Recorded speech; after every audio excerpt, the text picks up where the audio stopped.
manifestation du 25 avril fait écho à celle du 25 janvier, qui a réuni 36 pays, plus de 265 manifestations. Être très carré, quelque chose ne tourne plus rond.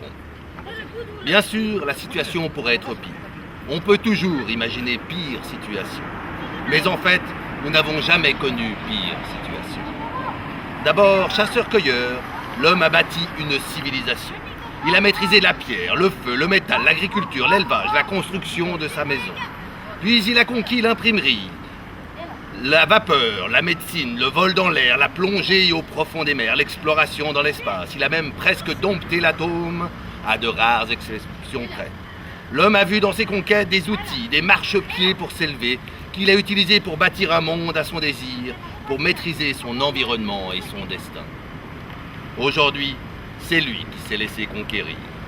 Quand je dis laisser conquérir, ce n'est pas juste qu'il s'est laissé séduire, il s'est laissé soumettre.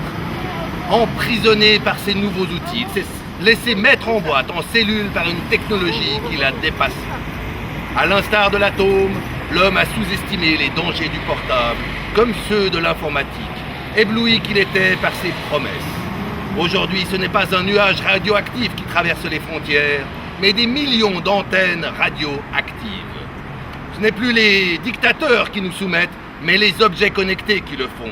Ces robots avec une intelligence toute artificielle, des micros omniprésents, des écrans envahisseurs, des voix faussement mielleuses. Plus aucun pays n'est épargné par ces fléaux qui nous échappent à tous, telle une pandémie. Jamais la situation n'a été pire. Quelque chose ne tourne plus rond. Car sournoisement, l'homme s'est bâti sa propre maison. Sa maison, son espace de liberté, est devenu sa cellule, son espace confiné. Chaque jour qui passe, sa liberté se réduit, jusqu'au point de l'étouffer. Aujourd'hui, pire que jamais, l'homme est enfermé, ne peut plus sortir de chez lui, ne dispose plus que de sorties dûment réglementées, une seule par jour. Aujourd'hui, pire que jamais, l'homme est surveillé, ne peut plus s'en échapper, ne dispose plus que d'un accès unique au monde autorisé, la toute-puissante informatique, omniprésente jusque dans chacune de nos poches. George Orwell n'aurait pu imaginer pire scénario. Joseph Staline n'aurait pu rêver à meilleure situation. Les murs de notre prison sont devenus aussi invisibles qu'un virus pour lequel on ne connaît pas de vaccin. Les miradors de notre pénitencier sont de plus en plus hauts, de plus en plus inatteignables, passant des antennes perchées sur des mâts à des milliards de Wi-Fi, des millions de microcellules, des milliers de satellites. Nous sommes tombés dans notre propre piège, nous avons bâti notre propre prison, nous avons creusé notre propre tombe. L'homme, cet animal libre, autonome, indépendant, à vouloir maîtriser son environnement, à vouloir exploiter sa terre, à vouloir enfermer son bétail, se retrouve maîtrisé par son environnement, exploité par sa terre, enfermé comme du bétail. Game over, comme on dit en français. À jouer à un jeu trop dangereux, l'homme a perdu contre lui-même. À jouer trop à la roulette russe, l'homme s'est tiré une balle dans le pied. Notre prison est invisible, elle est globale, elle est incontournable. Si nous pensions vivre la pire des situations, ces 6 dernières semaines nous ont montré qu'il y a toujours pire que le pire. Depuis le début du confinement, rien qu'en France, on déplore 5 morts, abattus par balles, par une police lâchée comme des chiens à courir derrière des attestations. On dénombre 10 blessés graves, dont une fillette de 5 ans touchée par une balle de LBD à la tête, alors qu'elle sortait avec son père la poubelle. Peut-on imaginer pire scénario? Hélas, ce sont toutes nos têtes qui sont visées par la bombe qui nous explose maintenant à la figure. Google a annoncé supprimer les résultats de recherche concernant les effets sur la santé de la téléphonie mobile. YouTube a censuré les vidéos se questionnant sur le lien entre coronavirus et ondes courtes. Facebook a fermé moult pages contredisant la 5G. Les GAFA ne veulent pas que notre peau, ils veulent nos têtes, ils en veulent à notre liberté. Comme on le fait avec un animal indésirable, leur nourriture est gratuite car elle est empoisonnée. Leurs services sont offerts car ils sont intéressés. Leur cage est ouverte car elle doit nous piéger. Si quelque chose est gratuit, c'est que nous sommes le produit. Alors, pour ce plus pire du plus pire que nous vivons aux premières loges, qui doit-on pointer du doigt? Quel est le coupable qui n'y coupera pas? Contre quel X doit-on porter plainte? Les industriels, ces boulimiques de marché? Les financiers, ces avides de rendement? Les politiciens, ces assoiffés de pouvoir?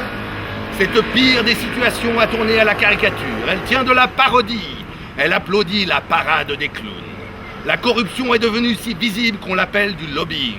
Les politiciens sont devenus si impuissants qu'on les traite de pantins. Les médias sont devenus si biaisés qu'on les surnomme les fake news. Tout le monde sait que le politique couche avec l'industrie, faisant ainsi le lit des banquiers sur des matelas de billets. Cette prostitution ne se passe plus en maison close, mais devant nous, sur la place publique. L'orgie se déprave aux yeux de tous. Nul n'est censé ignorer la loi. Nul n'ignore ce crime insensé.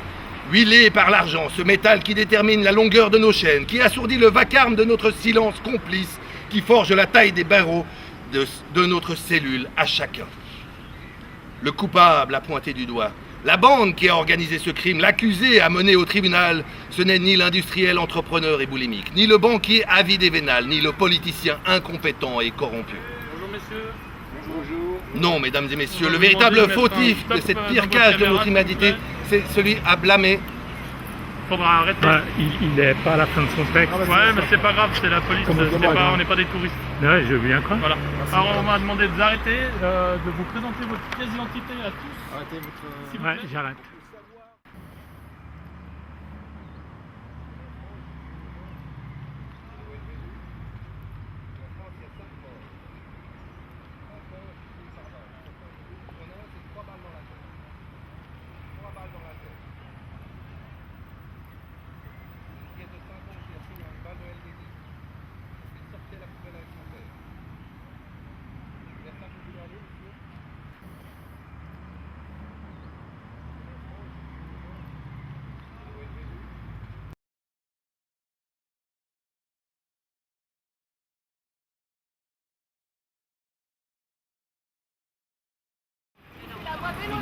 Le coupable a pointé du doigt. La bande qui a organisé ce crime, l'accusé a mené au tribunal. Ce n'est ni l'industriel entrepreneur et boulimique, ni le banquier avide et vénal, ni le politicien incompétent et corrompu. Non, mesdames et messieurs, le véritable fautif dans cette pire page de notre humanité, celui qui est à blâmer de cette situation inimaginable, le seul damnable dans cette terreur cauchemardesque, c'est nous-mêmes. C'est contre nous-mêmes que se retourne le doigt qui veut pointer un coupable. C'est nous qui avons permis tout cela, c'est nous qui avons consenti silencieusement, c'est nous qui avons participé pour gagner 3 sous. C'est nous qui avons accouru pour s'acheter du confort. Comme le papillon, c'est nous-mêmes qui nous sommes brûlés nos propres ailes aux lumières artificielles du progrès. Qu'il est facile d'accuser les autres de nos propres fautes, qu'il est aisé de montrer du doigt son prochain, qu'il est accommodant de voir la paille dans l'œil qui n'est pas le sien. La poutre qui est dans le nôtre nous empêche de voir que nous sommes le bras armé dans une guerre ravageuse. Nous sommes les mains qui applaudissent les criminels. Nous sommes les yeux qui ont accepté de se fermer. Nous sommes la sueur qui transpire la pollution. Nous sommes le sang qui s'est laissé empoisonner. Nous sommes le cœur qui a arrêté de battre, qui a arrêté de se battre.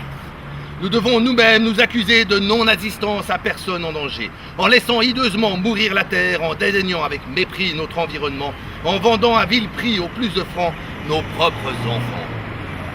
Nous devons nous-mêmes nous accuser dans un tribunal sans précédent où nous serons nous-mêmes les juges et les accusés. Notre peine doit être proportionnelle à notre faute, notre effort pour la réparer doit être proportionnel aux dégâts qu'elle a causés. Comme l'on voudrait qu'un juge le soit, soyons justes dans notre jugement. Faute avouée est à moitié y pardonner. Reconnaissons notre entière responsabilité si nous voulons réduire notre propre châtiment. Nous vivons dans une prison invisible que nous avons laissé se construire insidieusement, barreau par barreau, jusqu'à ce qu'il n'y ait plus aucune échappatoire. J'aime à dire que le vrai problème n'est pas de trouver la solution, mais que la solution est de trouver le vrai problème. Nous sommes le vrai problème, et c'est ensemble que nous pourrons le résoudre. L'exécution de notre peine a déjà commencé avec le réveil des peuples du monde, avec un éveil des consciences sans précédent, avec un soulèvement des citoyens historiques. Notre faute est de s'être laissé construire une prison autour de nous, brique par brique. Notre repentir sera de la déconstruire, brique par brique. Pour sortir de notre prison, ce sera à nous d'en pousser la porte. La 5G n'est que la conséquence de nos actes. La pandémie du Covid-19 n'est que le résultat de notre civilisation. La dictature du net n'est que l'effet de notre consentement. Mesdames, messieurs, Je vous entends penser que ce discours est bien sombre, que ces mots sont trop choquants, que ces propos sont fort exagérés. C'est pourtant un message d'espoir que je veux transmettre. C'est une lumière dans la nuit que je veux partager. C'est une réalité évidente que je veux exposer. Je ne me fais que l'avocat du peuple, de ces enfants de notre nature. Je ne me fais que le juge d'une mafia qui ne dit pas son nom, dont nous sommes tous complices, tous parties prenantes, même si c'est par négligence. Le crime est exposé, le coupable identifié, le verdict prononcé. Bien sûr que notre peine n'est pas encore au terme de son exécution. L'espoir ici est de savoir que, une fois notre faute réparée, une fois notre délit collectif payé, une fois notre manquement comblé, nous allons retrouver la liberté. Nous serons blanchis de nos souillures, affranchis de notre prison, débarrassés de nos travers. Notre responsabilité est collective. Ensemble, il sera bien plus facile, bien plus agréable de purger notre peine. Nous sommes la solution. Chaque crise est une opportunité. Celle que nous vivons est sans précédent. Elle est la véritable opportunité de se redécouvrir, de se reconstruire notre solidarité, de réapprendre notre humanité. Quelqu'un qui commet une erreur pour la première fois ne commet pas véritablement une erreur. C'est quand il la reproduit une deuxième fois qu'elle devient une erreur. Apprenons de nos erreurs passées afin d'éviter qu'elles soient commises à nouveau. Retrouvons notre humilité, réapprivoisons notre souveraineté. Lorsque nous sommes empêtrés dans un problème, il est toujours difficile d'en voir la solution. Lorsque la solution nous est soudainement donnée, le problème s'évanouit presque instantanément. Nous sommes le problème, nous sommes la solution. C'est ensemble que nous nous sommes enfoncés, c'est ensemble que nous en sortirons, grandis comme jamais. L'humanité est à l'aube d'une ère nouvelle. Imaginez ce qu'on peut accomplir en une décennie.